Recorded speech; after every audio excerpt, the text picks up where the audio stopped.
તારીખ 4/6ના રોજ ભુજ મધ્યે કલરાણી ફળિયામાં આવેલ હઝરત ખાકી શાહ વલીની 476મો ઉર્સ મુબારક કોમી એકતા સાથે ઉજવાયો। આ ઉર્સ 3 દિવસ ચાલે છે, જેમાં 4 તારીખના નિશાન ચડાવવામાં આવ્યો હતો। ત્યારબાદ સાંજે ચાદરપોશીના પ્રોગ્રામ રાખવામાં આવ્યો, જેની અંદર હિન્દુ મુસ્લિમ દરેક સાથે મળીને દરગાહમાં ચાદરપોશી કરી હતી અને સમગ્ર ભારત દેશ માટે દુઆ કરવામાં આવી હતી। આ દરગાહમાં દર વર્ષે એક કોમી એકતાનું આયોજન કરવામાં આવે છે। ભુજ ખાખી ચેરિટેબલ ટ્રસ્ટ દ્વારા ચાદરપોશી બાદ મહેમાનોનું સન્માન કરવામાં આવ્યું હતું, જેમાં પ્રબોધભાઈ મુનવર, ભુજ શહેર ભાજપ લઘુમતી મોરચાના પ્રમુખ સલીમભાઈ મોગલ, રફીકભાઈ બાવા, ઇમ્તિયાઝભાઈ સોઢા, ઇમરાન મણિયાર, સાકુરભાઈ જારીવાડાનું સન્માન ટ્રસ્ટ વતી ગુલામ હુસેનભાઈ ચૌહાણ, અનીસ જુનેજા, ફારૂકભાઈ ખલીફા, શહેજાદ ચૌહાણ, મુસ્તાક ખલીફા, લતીફ ખલીફા, શકીલ ચૌહાણ, ફૈઝલ ચૌહાણ, ફારૂકભાઈ ખલીફા, મુસ્તાક ખલીફા દ્વારા કરવામાં આવ્યો હતો। સમગ્ર આયોજનનું સંચાલન ઇમરાનભાઈ ચૌહાણ દ્વારા કરવામાં આવ્યું હતું। આભાર વિધિ સોહિલ ચૌહાણ દ્વારા કરવામાં આવી હતી। દર વર્ષની જેમ આ વર્ષે પણ તારીખ 4, 5 અને 6 ખાકી શાહ પીરનો ઉર્સ હોય છે।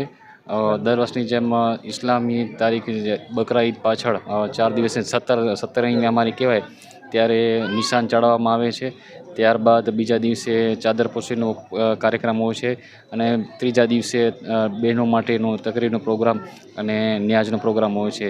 દર વર્ષે અમે ચાદરપોશીનો જ્યારે પણ પ્રોગ્રામ કરીએ છીએ ત્યારે અમારા વિસ્તારના આગેવાનો અને સામાજિક આગેવાનો દરેકની ઉપસ્થિત હોય છે, જેમાં એક કોમી એકતાનું પ્રતિક જેવો એક માહોલ ઊભો થતું હોય છે। દર વર્ષે અમારા વિસ્તારના કહેવાય એવા પ્રબોધભાઈ મુનવર હર હંમેશા અમારી સાથે જ હોતા હોય છે। અહીંયા ચાદરપોશીની અંદર સમાજના આગેવાનો, વિસ્તારના આગેવાનો આજે જોઈ શકો છો તેમ આમાં પ્રબોધભાઈ મુનવર, એવા ભુજ શહેર ભાજપ લઘુમતી મોરચાના અમારા એવા સલીમભાઈ, ઇમરાનભાઈ મણિયાર, ત્યારબાદ રફીકભાઈ બાવા અમારા ઉપપ્રમુખ, ઇમ્તિયાઝભાઈ સોઢા, શકુરભાઈ જારીવાડા, દરેક અમારા સમાજના આગેવાનો, અમારા વિસ્તારના આગેવાનો અહીં ઉપસ્થિત છે।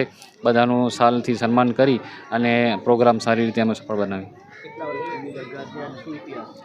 આ ઓછામાં ઓછો સમજ લો કે મને જ્યાં સુધી માહિતી છે ત્યાં સુધી મારા બાપુજીને એ લોકોથી સમજો 450-500 વર્ષ ઉપર જૂની દરગાહ છે। દરગાહનો ઇતિહાસ તો ઘણો બધો છે, હું કહેવા જઈશ તો બહુ મોટું થશે, કારણ કે મારા બાપુજીએ મને ઘણીવાર વાતો કરેલી છે। એ હિસાબે અમે લાઈવ નજરે પણ જોયેલા છે એમનો કરામતને છે। અહીંયા ઘણા લોકો પોતાની મુરાદ લઈને આવે છે અને એમની એ મુરાદ હંમેશા દર વર્ષે મેળાના દિવસે પણ પૂરી થતી હોય છે।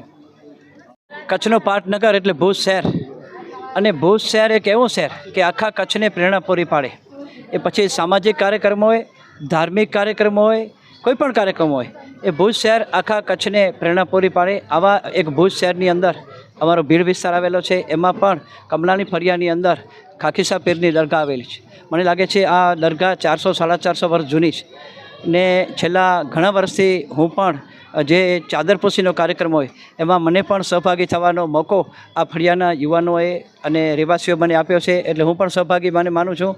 કારણ કે એક ભીડ અમારો એવો વિસ્તાર ને એમાં પણ અમારો કમલાની ફળિયો કે જે આ વિસ્તારનો આન બાન અને શાન છે, અને આ જ વિસ્તારની અંદર આજે ખાકી શાહ પીરની દરગાહે ચાદરપોશીનો કાર્યક્રમ હિન્દુ મુસ્લિમ સર્વે ભાઈઓની હાજરીમાં ઉજવાયો છે, અને સરસ મજાનો એક પ્રસંગ, અને આવા પ્રસંગો છે ને એ કોમી એકતાને અને ભાઈચારાનો સંદેશ આપે છે।